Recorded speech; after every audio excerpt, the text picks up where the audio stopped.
This is Alia, and in this video I'm going to explain to you the types of OS. OS is nothing but the operating system, which is the layer between the user and the hardware. So, user gets indirect access to the hardware while performing some kind of operations on the software. Operating system is actually an interface where the software is installed. So before starting with the types, it is very important to know what is server-client architecture. Server-client architecture is a master-slave relationship. In this, there are two pieces. In one PC, server is loaded, and in second, that is actually the client PC.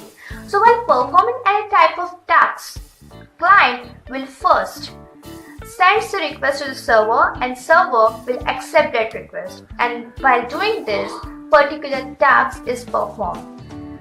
So this was the basic idea about the client-server architecture.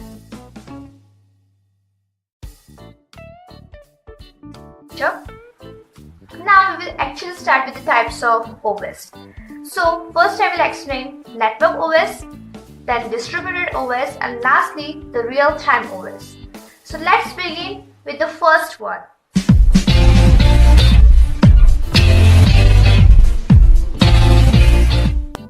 So firstly, we will see about the network OS. Network OS, actually this OS is loaded into the server, and that server has various types of capabilities and functionalities like sharing the printer, sharing the network, sharing the files, etc. So here the basic purpose of network OS is that they share the printer, files, databases, network, securities, etc. So these are the basic purposes of network OS. Do you know that Windows, Microsoft Server 2003, 2008, Banyan Vines, Novel Network, etc. These are the famous examples of network OS. As I said before, the client-server architecture. That architecture comes in this type. There is a network OS which is loaded into the server and various types of clients which are actually connected with the network, LAN network, and whichever task is to be performed, that client will request and then server will accept. So same thing is applicable over here. So this was about the network OS. Just see the image, you will understand it.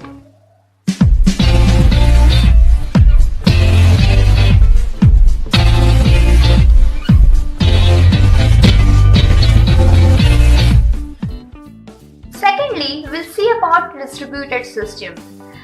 Distributed system consists of various types of processors which are connected to each other with the help of same network, and obviously they provide multitasking facilities to the users. Distributed systems provides computational tasks, features to the users, and this OS is totally dependent on the networking. Network is the communication path between two or more systems.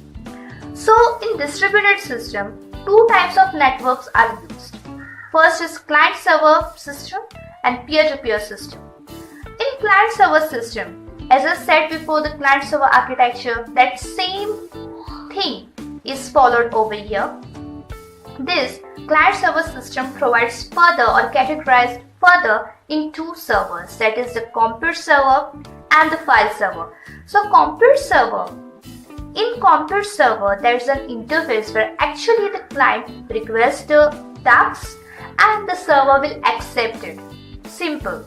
While in file server, it provides the interface where actually the users creates the files. Actually they work on the file. They create the file, delete the file, share the file. All work is done depending on the files. So this was about the client-server system. Secondly, peer-to-peer system. In peer-to-peer system, in other words, it is also known as master-to-master relationship. Means there are various types of pieces or guest machines which are connected to the same network. All those machines have same priority, equal priority. No master-slave relationship is available over here. Okay. So this was about the distributed OS. For understanding better, just see the further image.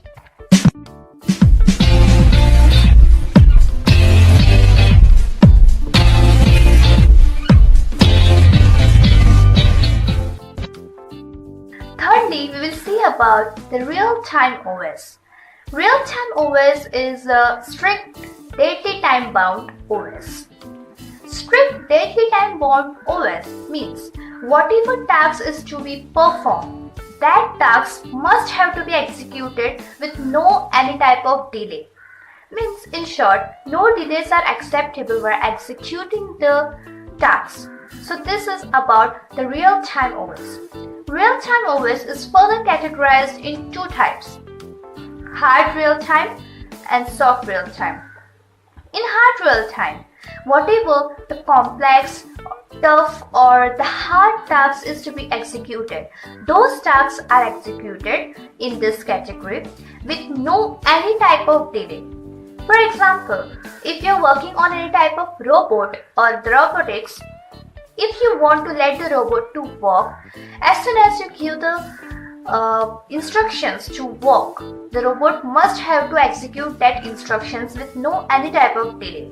So starting the execution and ending the execution, okay, no time should be present in this. Means this is actually the hard time system. Secondly, the soft real time system.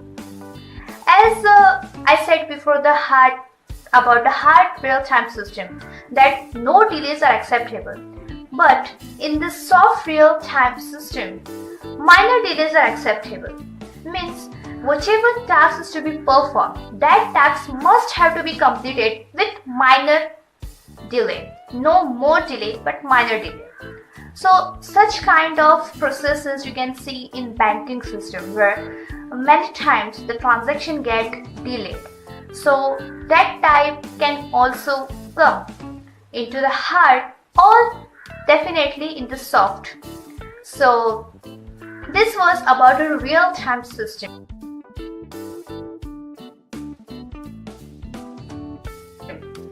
So with this type, I had completed all the types. Hope you had understand all the types.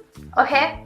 So thank you for watching my video, and if you like it, then please like it. So see you in the next video.